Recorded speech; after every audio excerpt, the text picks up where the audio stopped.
बिलासपुर में पूर्व विधायक बंबर ठाकुर के घर में जा करके वहां गोलियां चलना और पूर्व विधायक उसमें घायल होना, उनका पीएसओ का घायल होना, ये स्वाभाविक रूप से हम सब के लिए चिंता का विषय है।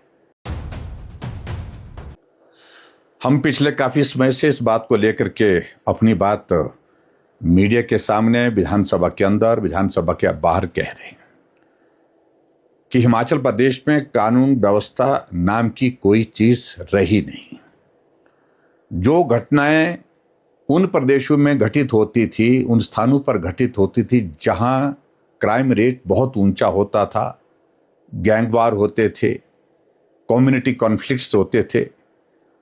और आज मुझे इस बात को लेकर के दुख के साथ कहना पड़ रहा है कि देवभूमि हिमाचल प्रदेश में भी ये सारी घटनाएं एक के बाद एक घटित होते हुए हम सबके लिए चिंता का विषय बनी हुई है।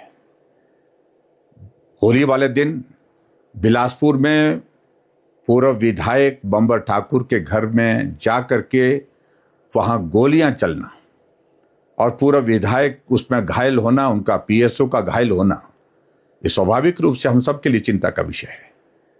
आखिर ये हिमाचल किस दिशा में आगे बढ़ रहा है? और उसके बाद वो लोग गोली चलाने के बाद वहां से सुरक्षित भाग करके निकल जाते हैं। अभी तक भी कोई गिरफ्तारी मेरी जानकारी के अनुसार हो नहीं पाई है।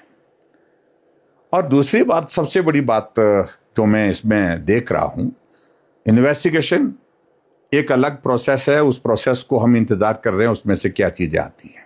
बिलासपुर की इस घटना को लोग अब अलग अलग तरह से देख रहे हैं। एक घटना कुछ वक्त पहले होती है जो डीसी और डिस्ट्रिक्ट सेशन जज के कोर्ट कॉम्प्लेक्स और इस डीसी ऑफिस के नज़दीक होती है। दिन दहाड़े गोली चलती है और उस गोली कांड में जो लोग गिरफ्तार हुए हैं वो कहीं से लाए गए थे, दूसरे प्रदेश से लाए गए थे और उनके लाने के पीछे ये चर्चा का विषय बना है कि उन्हीं लोगों का हाथ है जहां अभी ये घटना दोबारा हुई है। और ऐसी सूरत में मुझे तो ये लग रहा है कि ये एक तरह का गैंग वॉर की तरह दिख रहा है। प्रदेश सरकार इसमें इन्वेस्टिगेशन करे, जांच करे और जो दोषी है उनके खिलाफ कार्रवाई करे। अच्छी खबर हमारे लिए कम से कम यह है कि पूरा विधायक सुरक्षित है, उनका पीएसओ भी सुरक्षित है। लेकिन इस घटना का मायने, घटना के अर्थ जो है वो बहुत गंभीर दिखते हैं, जिसको लेकर के हमको आज चिंता करने की आवश्यकता है। आखिरकार ये प्रदेश किस दिशा में बढ़ रहा है और कानून व्यवस्था की स्थिति क्या है, प्रदेश सरकार इन सारी चीज़ों को गंभीरता से क्यों नहीं लेती है, ये हम सब के लिए चिंता का विषय है।